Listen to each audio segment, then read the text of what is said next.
Hello and welcome. We'll continue with part 2 of lighting and part 13 of our series, and in this part we'll talk about complementary lighting. In the last part we talked extensively about how we can have a systematic process of lighting our scenes with examples so that you don't get stuck during the lighting process.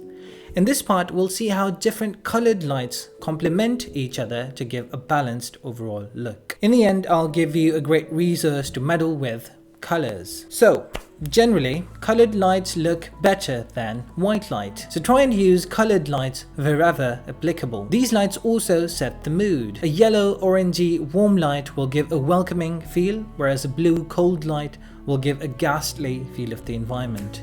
A green light will look sinister and red light will look as if something evil is going on. Brightness of lights also shifts the focus in the image. For example, the brightest light here is the mining tower light, which tells the viewer to focus here because that is where the story starts. Bear in mind, however, that increasing the number of lights will increase render times as well. So definitely experiment, but do not place lights mindlessly or uselessly. The lighting that I've used here can be called cheat lighting scheme as well. That's because once understood, it's so simple and yet so effective that it just feels like cheating. And artists make use of that all the time. So the idea is that you use the complementary colors of light which are almost opposite in the color wheel, thereby introducing soft contrast of lights.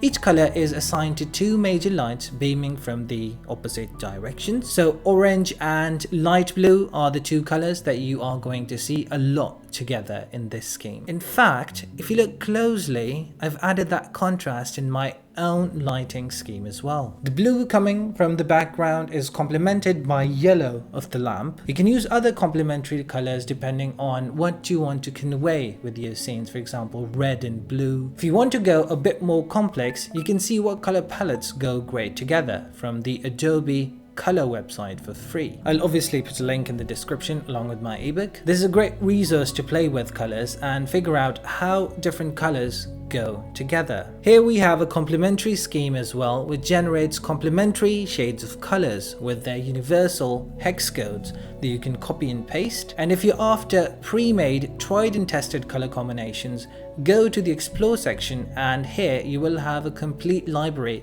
of color palettes with images. Pick whichever one you like and it'll give you the hex code for those colors. So this way you can explore and play with virtually unlimited combinations, make your own and use it not just for lighting, but really for any time you're faced with color setting decisions. Alright, that's it for this brief chapter. I hope this was helpful. We'll cover 2 further parts in lighting. To keep tuned to those, like and subscribe, and I will see you soon then.